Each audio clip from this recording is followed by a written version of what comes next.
Hello, this is checkpoint 2.59, and they want us to describe the surfaces defined by the following equations. We have a rho is equal to 13. Rho is the radial distance that goes outward, and if you don't restrict anything with the theta and the phi, then you can really just cover everything.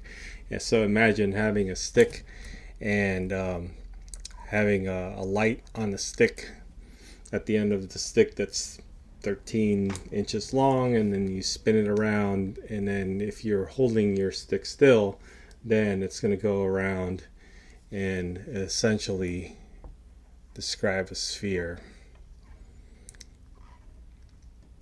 And the radius is going to be 13. So this is going to be sphere with radius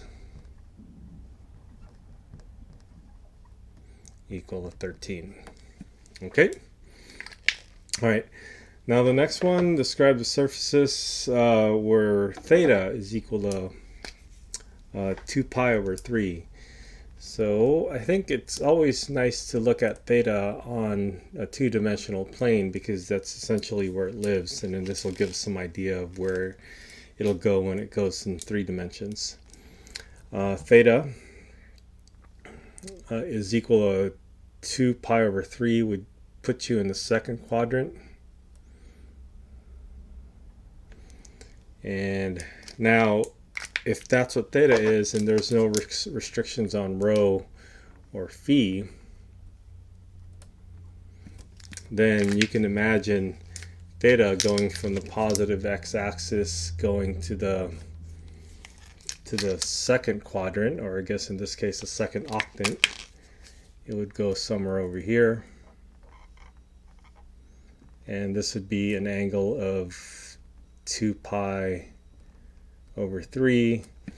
And what you would get there is that if there's no restrictions on rho and no restrictions on theta, you will end up getting a plane.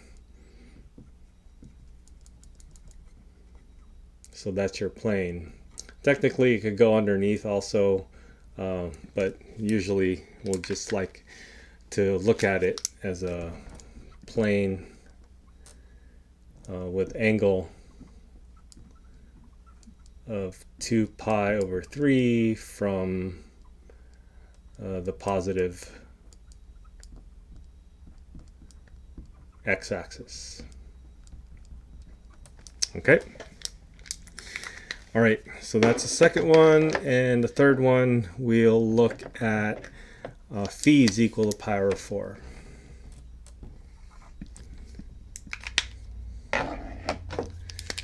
So our phi is equal to pi over 4. Now remember that phi is a measurement from the positive z-axis. This is z. And we make an angle of pi over 4 to get to some line segment over here for now. Now this is an angle of pi over 4, and no restrictions on rho, which means it can go as long as we want it to go, and no restrictions on theta, which means we can spin it around.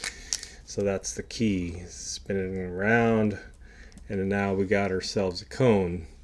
So this looks like it's going to be a cone with angle of pi over 4 from the z-axis. Okay, so those are good representations of different variables in spherical coordinates and the types of surfaces that they create. Okay, I hope that helps.